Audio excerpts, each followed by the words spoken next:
Before we begin, a few housekeeping notes. First, the webcast is being recorded, and we will email the recording along with the slide deck to all those who have registered or attended.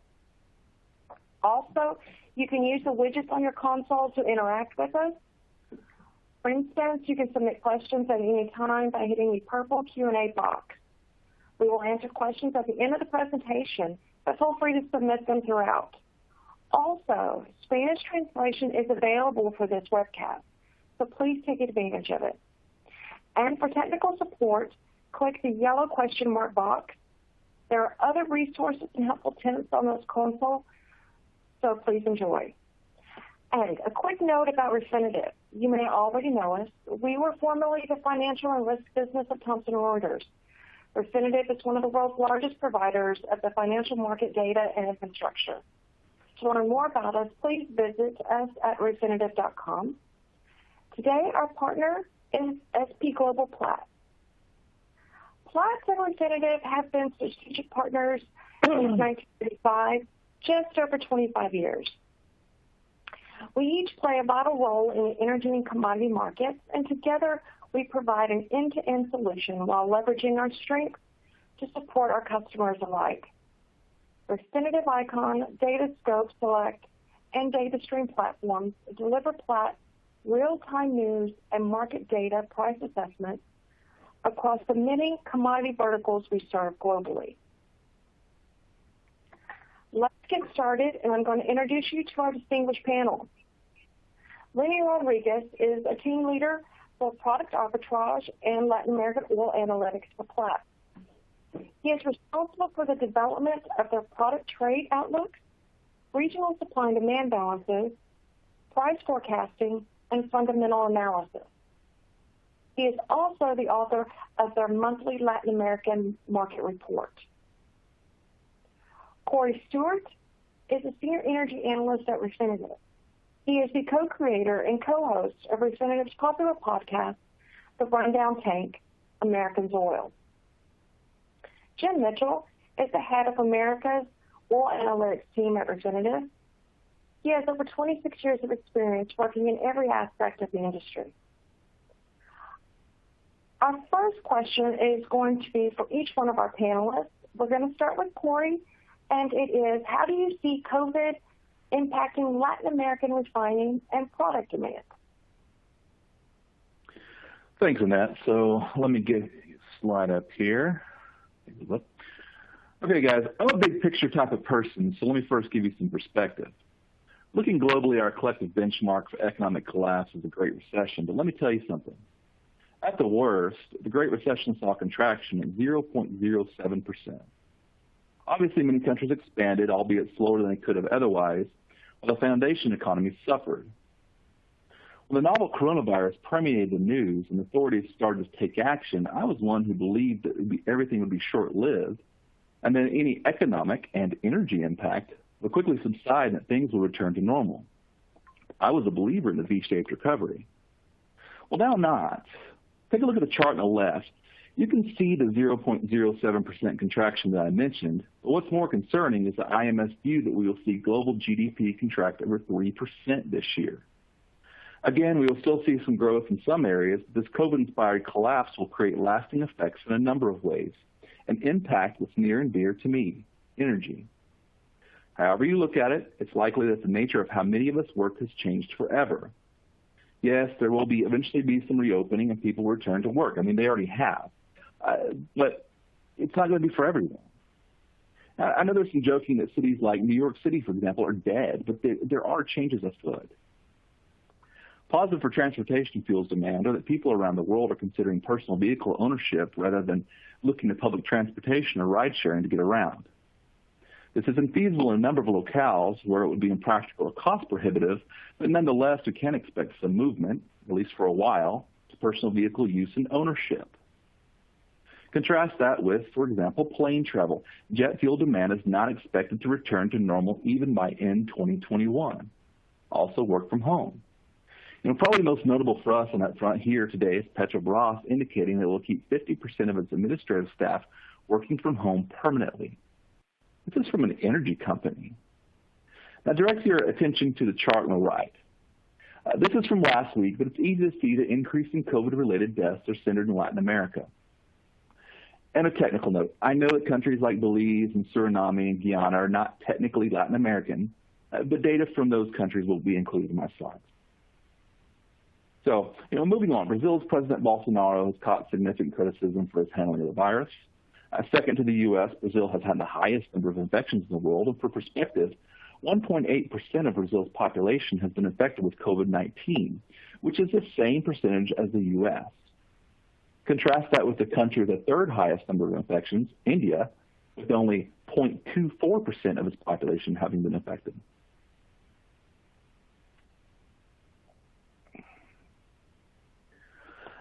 Latin American economic growth for 2020 is expected to be negative 5.2%. On the left-hand chart, I've included four of Latin America's largest economies. Colombia's economy is slightly larger than Chile's, and both are now OECD members. But in the interest of space, I've only included Chile. I've also not included the IMF forecast for 2021 for the same reason I didn't include it on the previous slide's world GDP chart. I just don't believe the forecasts. Latin American countries have not experienced the steady growth that countries like the U.S. have seen since the end of the Great Recession.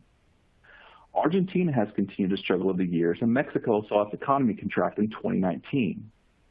But the virus had an outsized effect in the larger Latin American countries as compared to the world. Now we're hearing of the threat of COVID reinfection, and in Latin America, we've not seen a flattening of new cases, but we are seeing some reopening efforts in the region. Mexico began a slow reopening on June 29th. Argentina had restricted international flights, but I believe that expired September 1st. And Brazil, even with this number of cases, has remained relatively unrestricted at the federal level.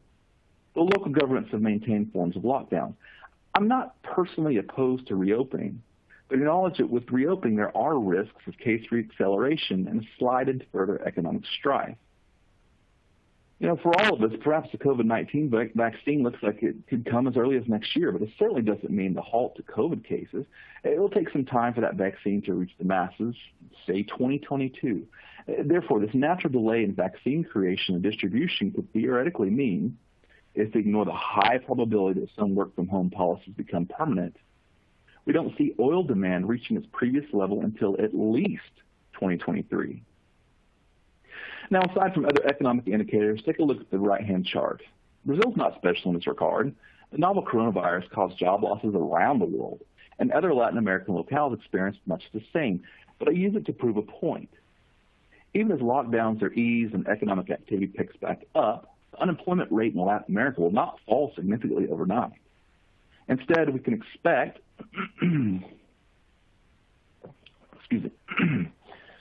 Instead, we can expect it to slowly improve, and by extension, refined products demand to slowly improve.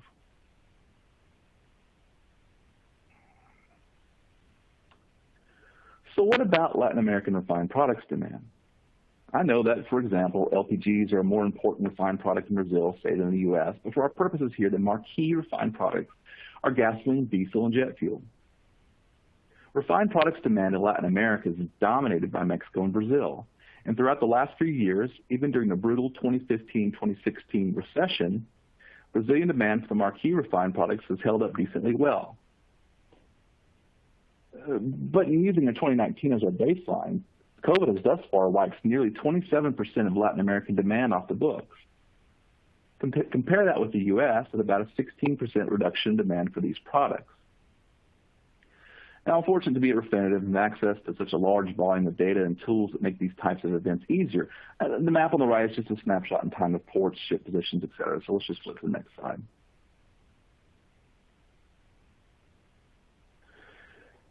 Refining. I've showed here installed distillation capacities for South America and Mexico. There's about 475,000 barrels per day, of capacity in the Caribbean, but at least 50% of that is offline. So for purposes of space, I've excluded it. Of the 6.8 million barrels per day of capacity here, about 59% of it is operational.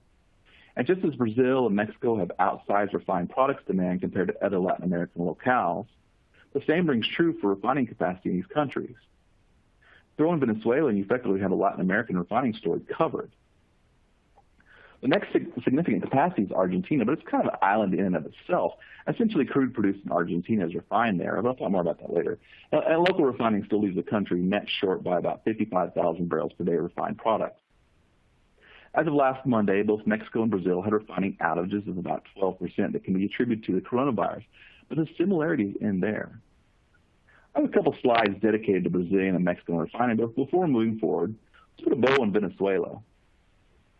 The crude story in Venezuela steals the show, but when it comes to refining, everything rhymes. Years of mismanagement and non-investment there have resulted in assets that can barely run. The data show utilization of about 20%, but that's optimistic at best. Refinery workers have attempted multiple times to eke the products out of both El Palito and Cordon, but each time PDVSA attempts to bring up units, something leaks or catches fire. With the U.S. looking to stop even crude for diesel swaps within the next few months, the country's fuel demand will continue for lack of supply. As it stands, even with a change of regime and relaxation of sanctions, it will take years and substantial investment for Venezuelan refining to be a threat to outside refined product supply.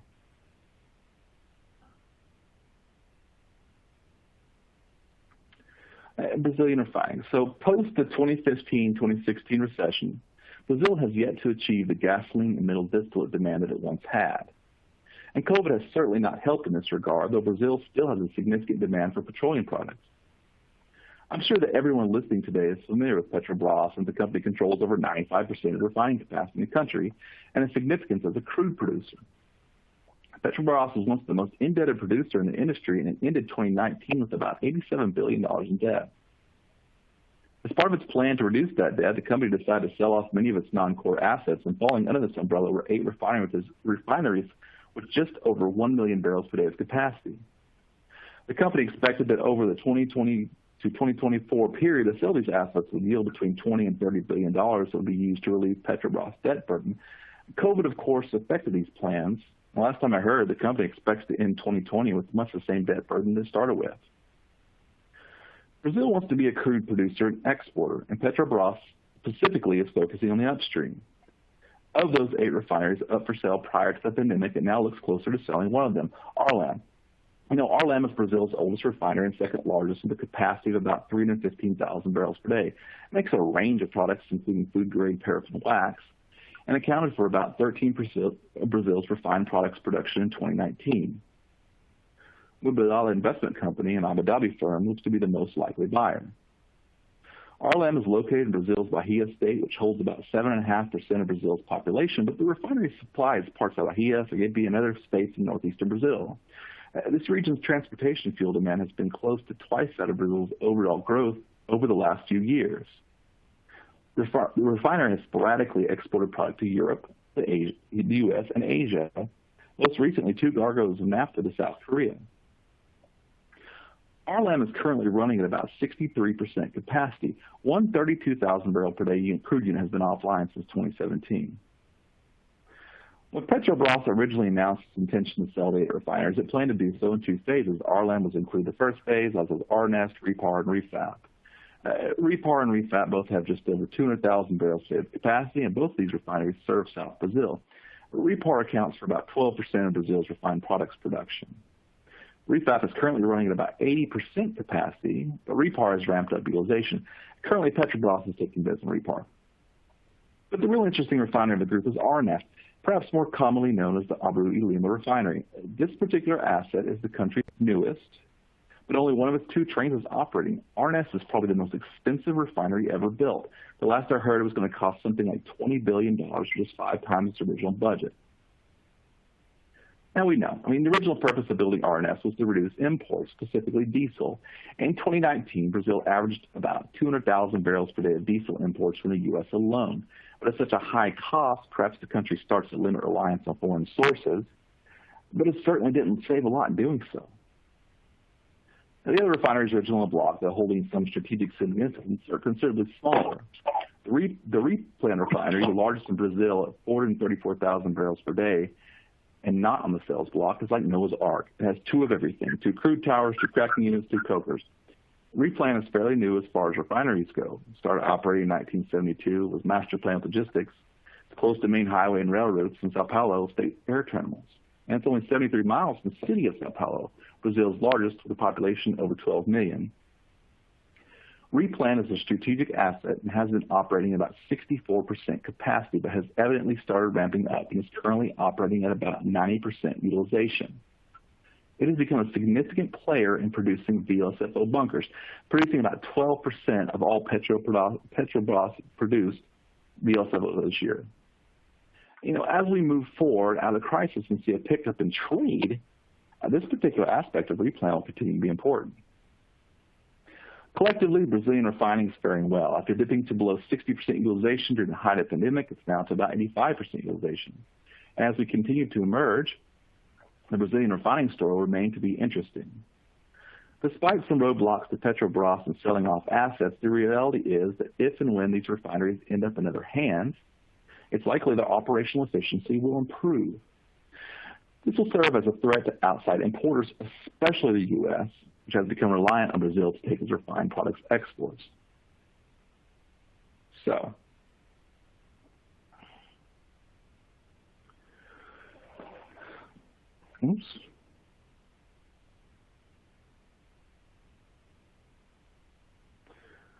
one last slide, and I'll push it over to Wendy. So Mexican refining. Mexico's economy began slowing in mid-2018. With it, as we would expect, refined products demand started to fall as well. Coronavirus did little to help demand or Mexico's economy. If we direct your attention to the chart in the middle, COVID has affected some of Mexico's refineries. Unlike other parts of the world, Mexico's refining situation was less than wonderful prior to the onset of the virus. Mexico's existing refineries are underfunded, and attempts to increase utilization have been met with operational issues. Pemex started the year expecting to boost the system's utilization from about 36% to 80%. But among other things, Salina Cruz has been down a few times due to earthquakes. Tula cut crude runs in July after filling tanks with HSFO, and Carreta had a fire on July 23rd that has sparked pollution complaints from surrounding area. Near term, even with economic reopening, I have little expectation for existing Mexican refining to recover. Too much emphasis was put on crude production pre-AMLO, and even there, Pemex recently saw its lowest level of crude oil production since July of 1979. So in the podcast that Jim and I do, I cover South America, while Jim covers North America, including Mexico, so I'll leave any detailed comments to him. But I suppose the real story of Mexican refining is Dos Bocas. When the refinery was announced, I thought it was a joke, but as I understand it, work in the refinery continues. Most of the roads servicing the refinery have been constructed, and concrete continues to be poured.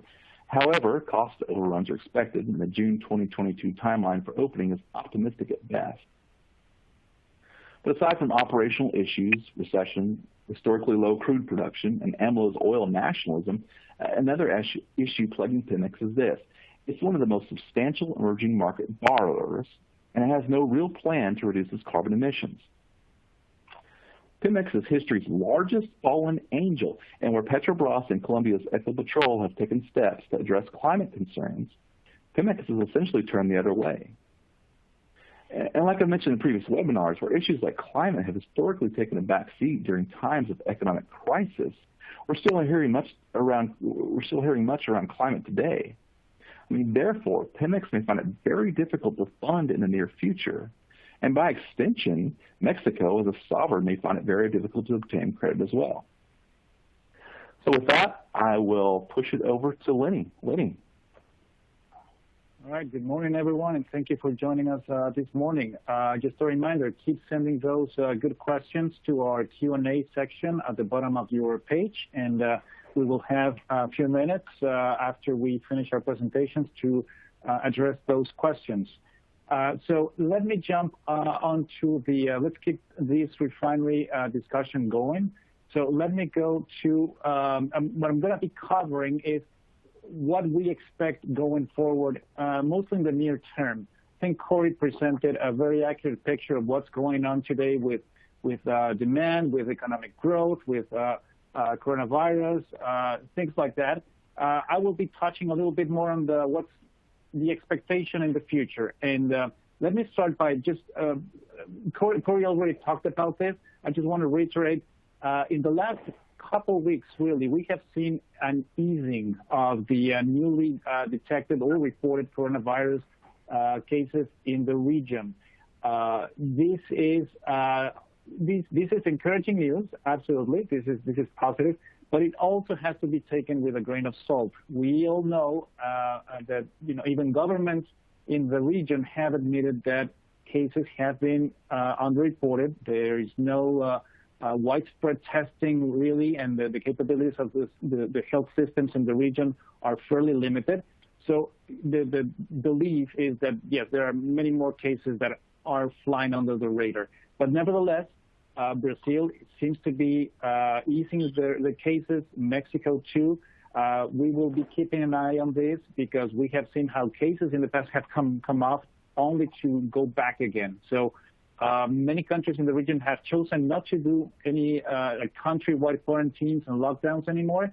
They are favoring a more localized quarantines or lockdowns or measures that would limit the spread of the virus in certain hotspots. So we believe that is going to be the trend going forward. The main reason is to not hurt the economy anymore. I mean, the couple, 3 months that some of these countries implemented lockdowns really hurt unemployment, really hurt the economy. So we believe that going forward, that is not going to be a likely solution if cases continue to be high. I wanted to talk a little bit about our view going forward in terms of gasoline and diesel demand, the two largest products in Latin America. As you can see from the chart on the left, both gasoline and diesel dipped very hard in the second quarter of this year. It's the coronavirus, what I just mentioned, the lockdowns in many of these places.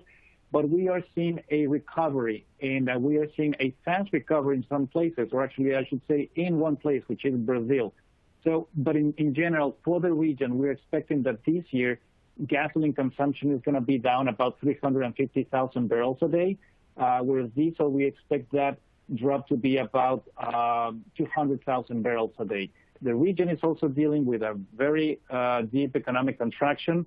We are estimating in Platts analytics for this year that Latin America will contract by about 8%, and that is obviously going to play against more substantial diesel recovery in the near term. Mexico in particular, a really big market for gasoline demand. We get a lot of questions about the recovery in Mexico. It is going slowly. I wouldn't say surely, but it's going up. So it's trending upwards. The July numbers that were recently issued by the Ministry of Energy were not very encouraging. They were just a little higher than June, and but we expect that recovery to be still up, but slowly the rest of the year.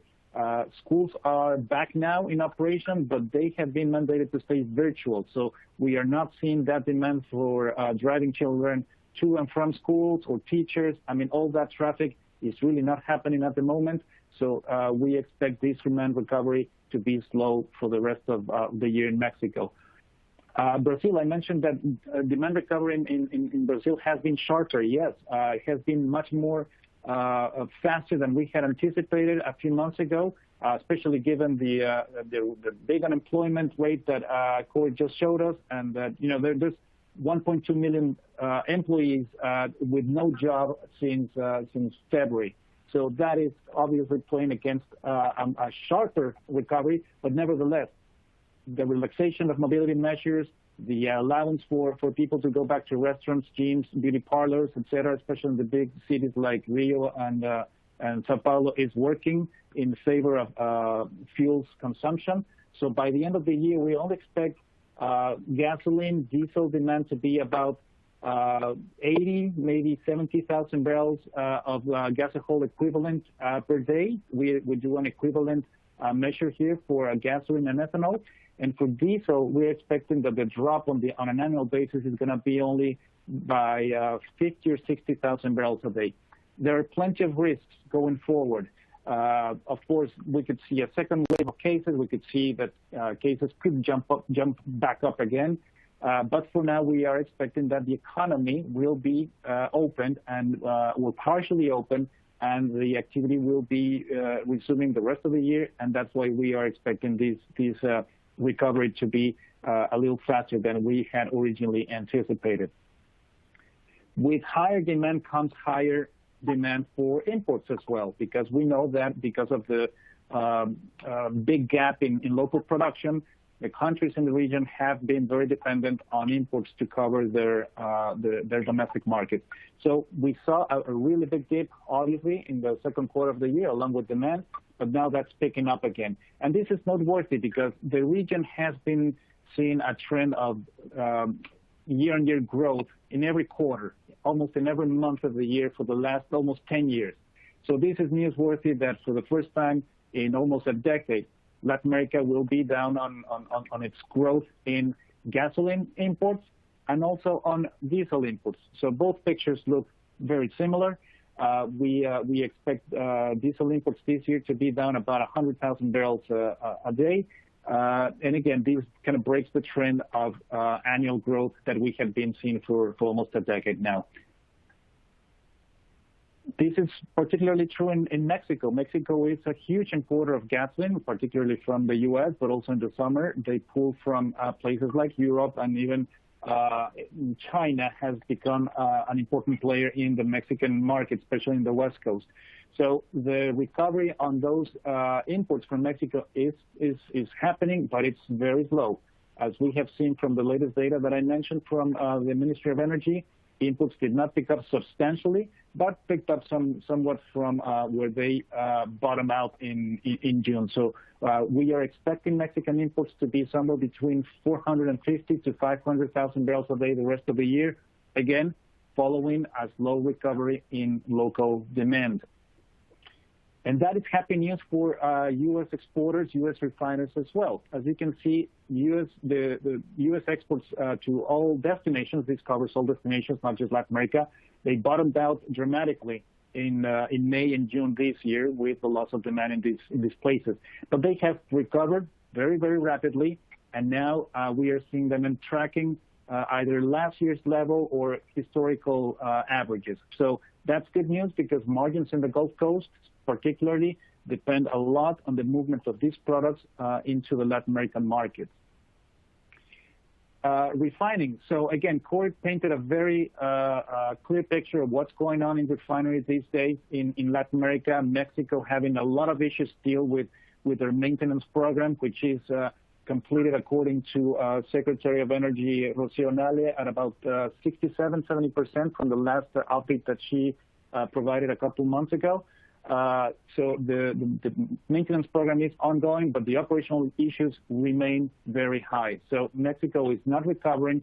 Venezuela is also in a very deep hole in terms of operating the refineries. They stop and go. They recently restarted their FCC in Cardón only to shut it down again. So they will continue to face a huge, huge problem in terms of refinery operations in Venezuela. We don't see them come back to historical levels really anytime soon. I could say that in the midterm, but probably even in the longer term, with the lack of investment, with the lack of technical staff, with the lack of or having an erratic system to supply power, water, steam, etc. So Venezuela, for now, is not expected to be a contributor to Latin American runs in the near term. Colombia, they're ramping up a little bit. Chile has an issue. The Bio refinery will probably be restarted in the next few weeks at lower rates. Magallanes will stay shut, so runs in Chile are very low. And again, going with what's happening in the marketplace. Demand is very slowly recovering in these places.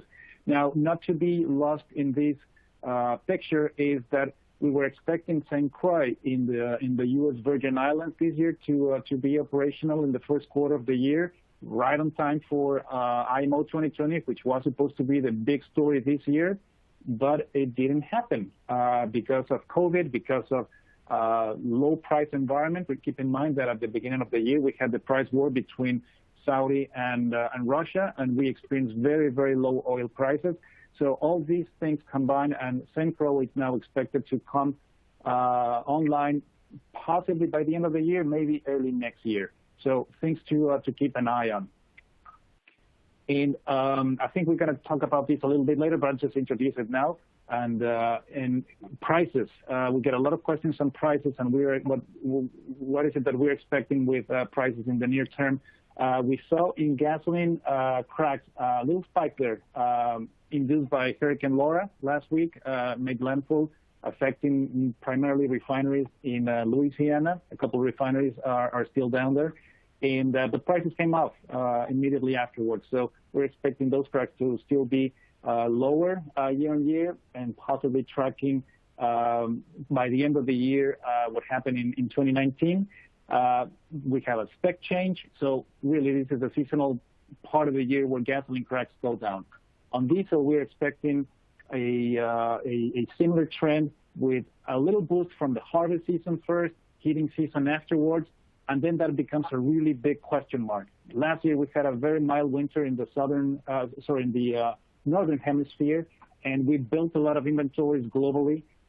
The question mark this year is what's going to happen with our weather. We are factoring in normal winter weather in our forecast here.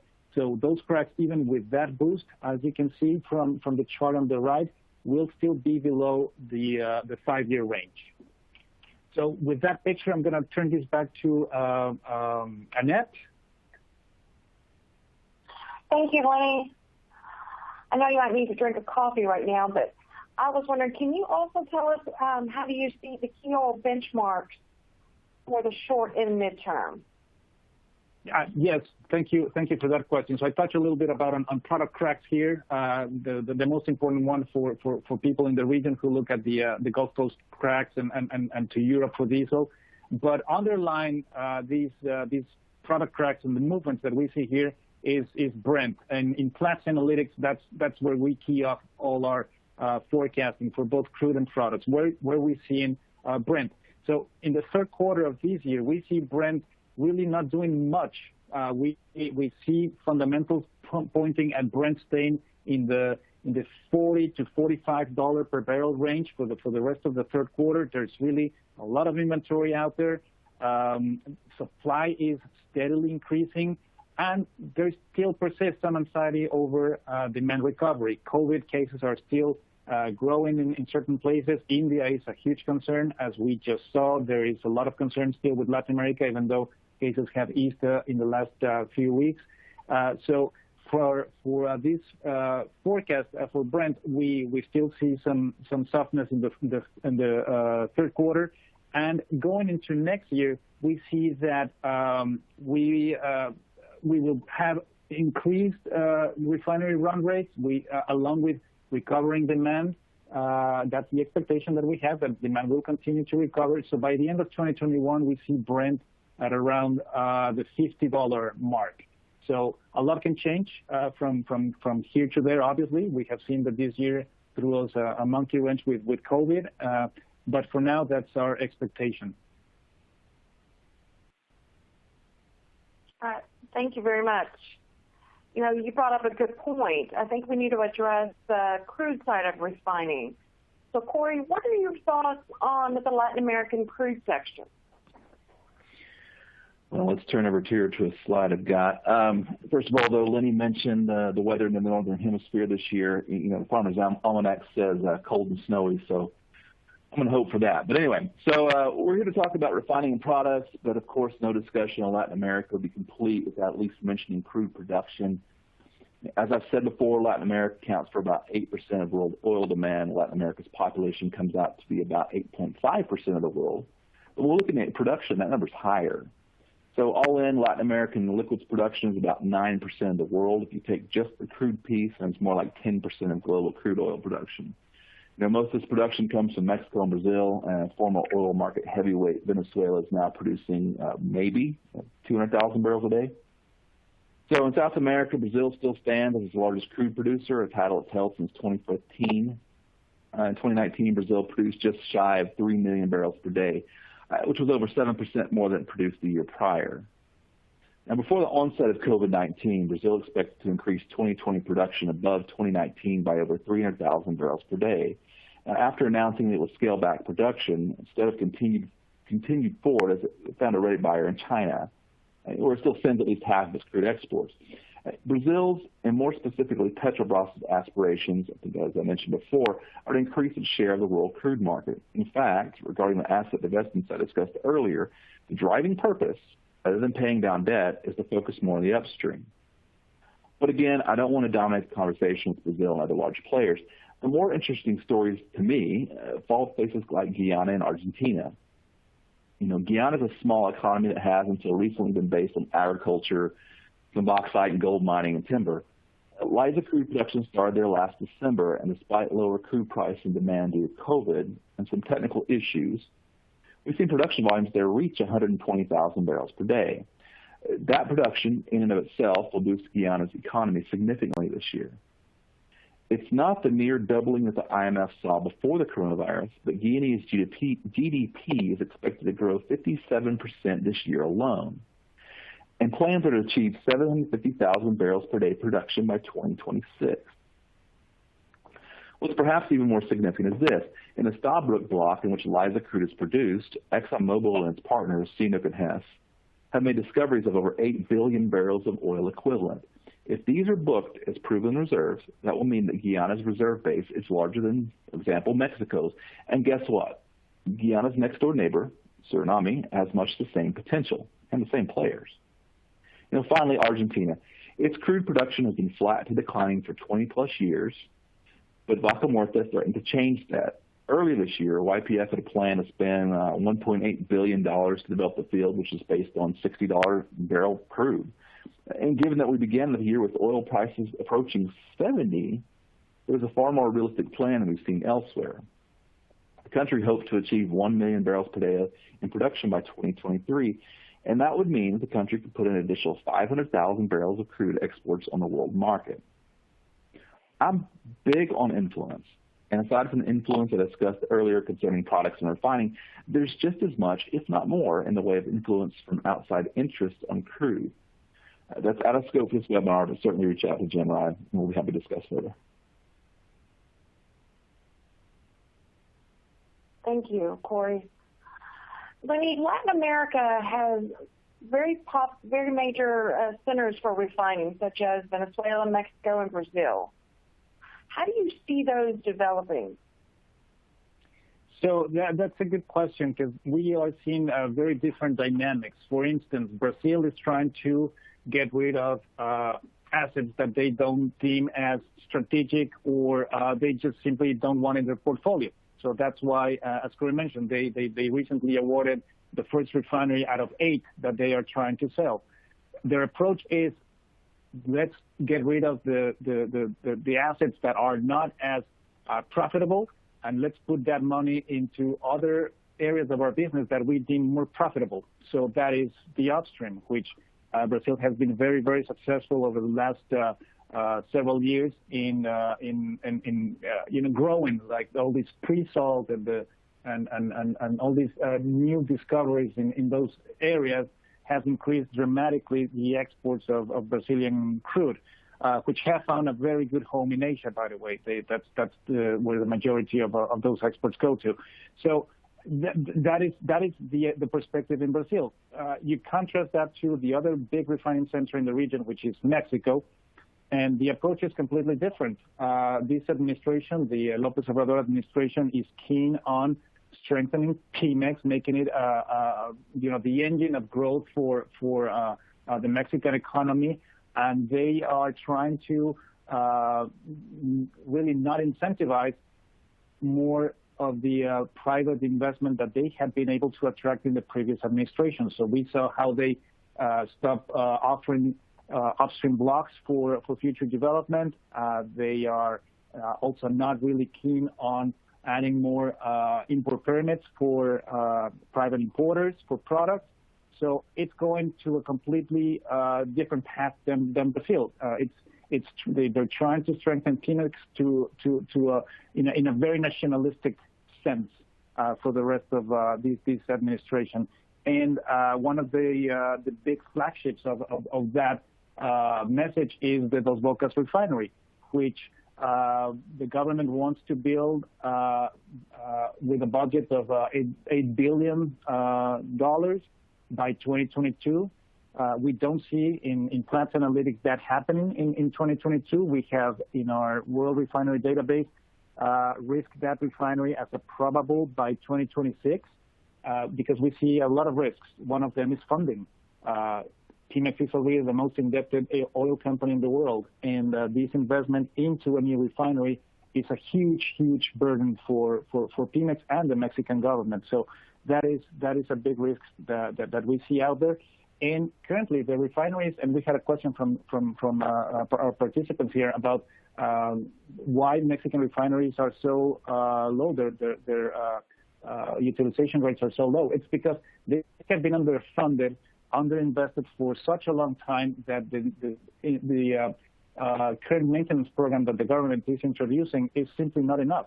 It's not even preventative. They're trying to fix a lot of things that should have been addressed in the past, and clearly it's been more challenging than expected. That's why we are seeing these low rates in Mexico. And we are another symptom of this issue is we are seeing a lot of isthmus exports taking place since December last year. Isthmus is one of the preferred diets for Mexican refineries. It's really what they, especially the non-complex refineries, that's what they run. And the surplus of isthmus, those exports just tell us that there are persistent operational issues and they just cannot run the oil. So going forward, yes, more investment would be required to put those refineries back in at historical levels. I mean, these refineries used to run at over 1 million barrels a day historically, and now we are at not even at 600,000 barrels a day. So that's an issue.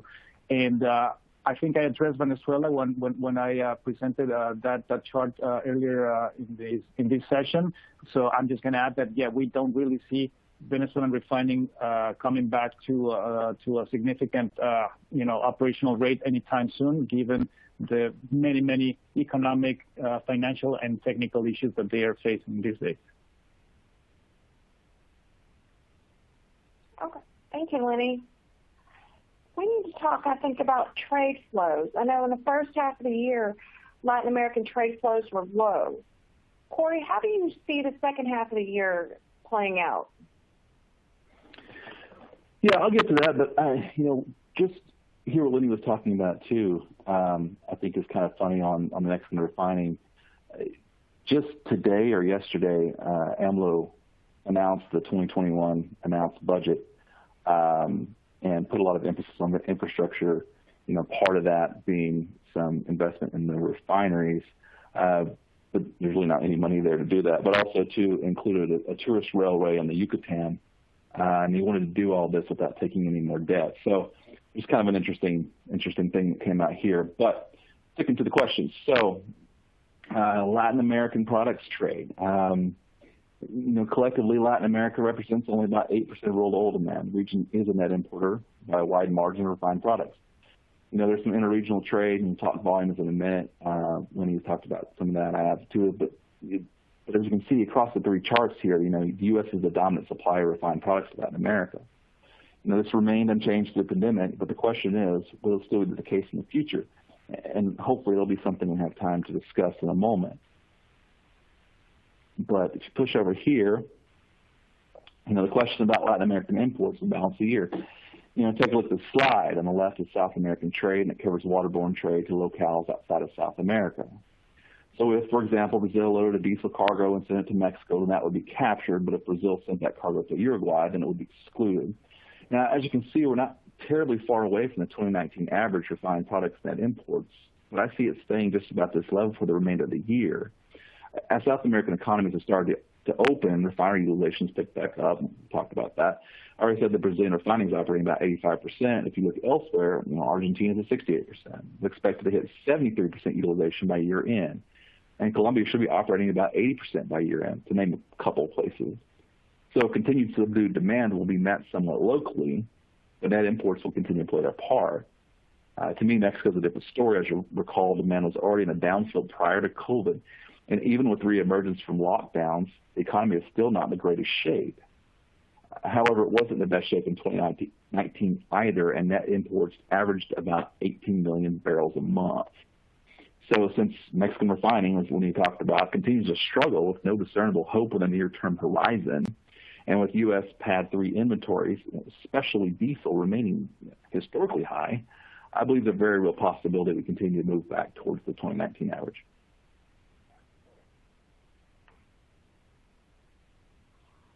Thank you, Corey.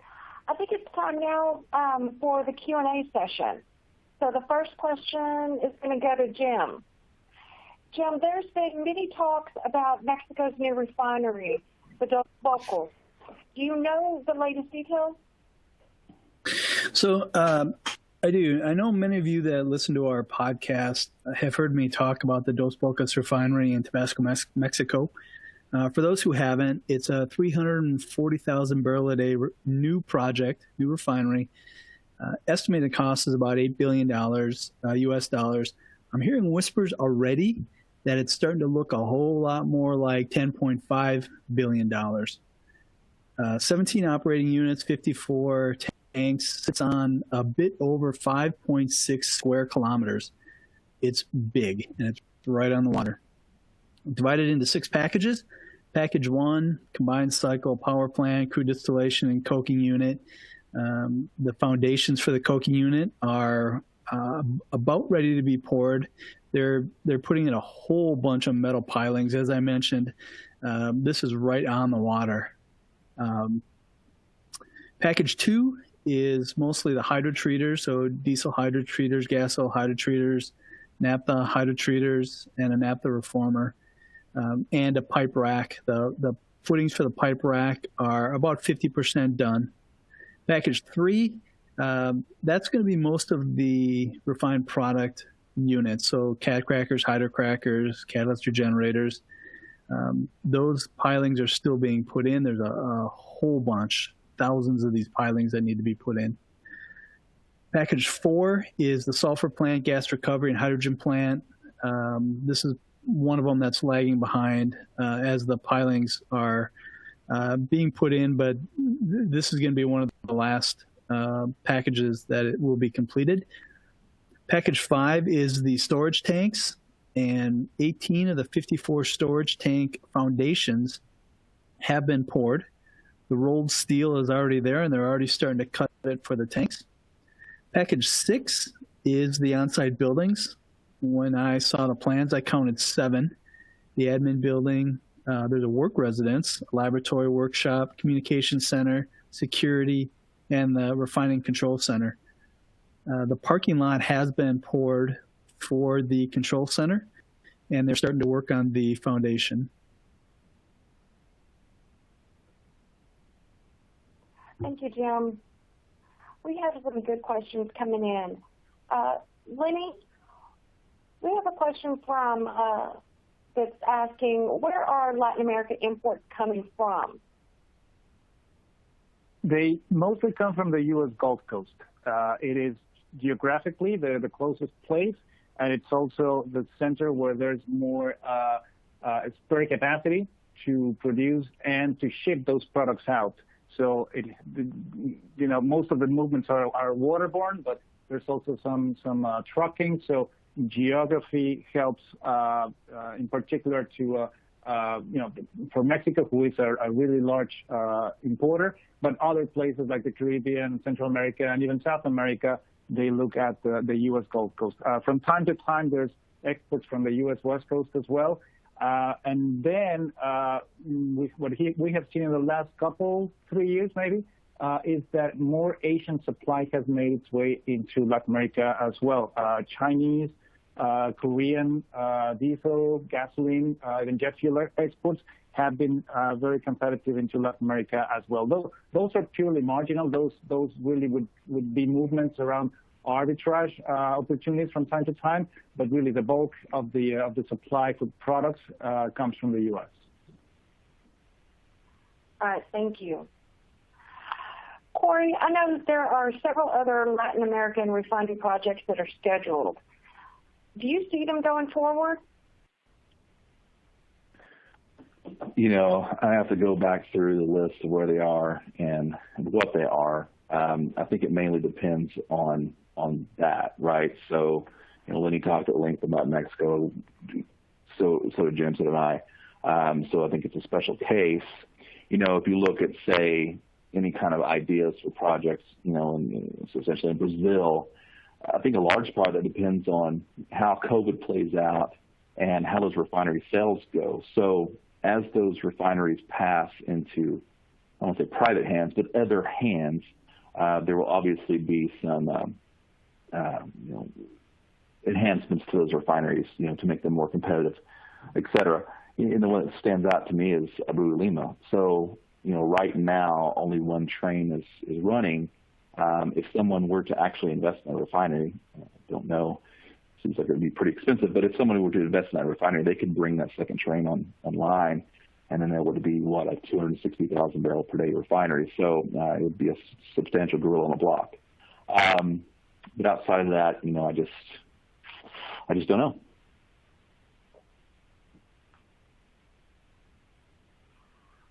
Okay, thank you.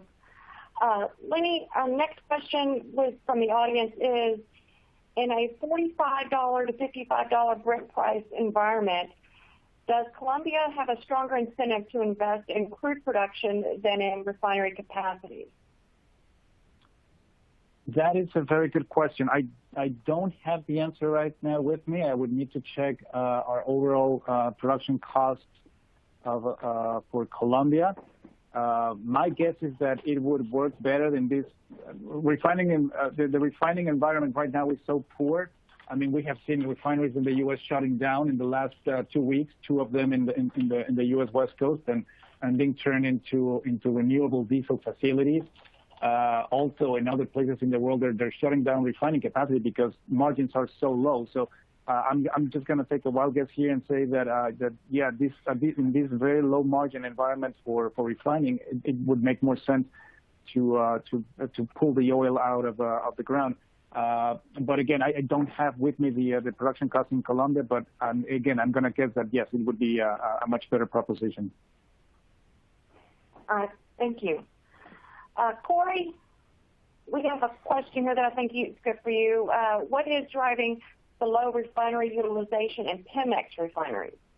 If the maintenance program progress is at 70% or so. I think Lenny answered that one. One question I did see that I wanted to take a stab at was someone asked about Mexican HSFO sending to the U.S. Well, that's pretty ready explanation there. So U.S. Gulf Coast craves, has significant coking capacity. And so as Venezuelan crude oil has become unavailable to the United States, refiners there have been looking elsewhere for material to run through their units. So you not only see HSFO, for example, coming to the Gulf Coast to run those units, you've also seen an influx from Russian fuel oil, M100 or whatever, coming from Russia as well. So there's always kind of those flows being there, but we've seen an enhanced since the sanctions have been tightened down on Venezuela. Yeah, I definitely agree with that. I mean, U.S. Gulf Coast refiners are short coker feed, and they have been also, keeping the price differentials for say like medium sours in the Gulf Coast, like Mars, very high because they are using whatever barrel they can use to fill up their cokers. So yeah, that's definitely what we are seeing in the marketplace as well. All right, that's going to conclude this webinar for this week. Now, we've received many questions from our audience, and we are going to continue to address those, and we will send you through private email. So thank you for all your questions, and we will get back to you shortly. And I want to thank the great distinguished panelists that we've had today, Lenny, Corey, and Jim. Thank you for your time, and have a good week. Bye.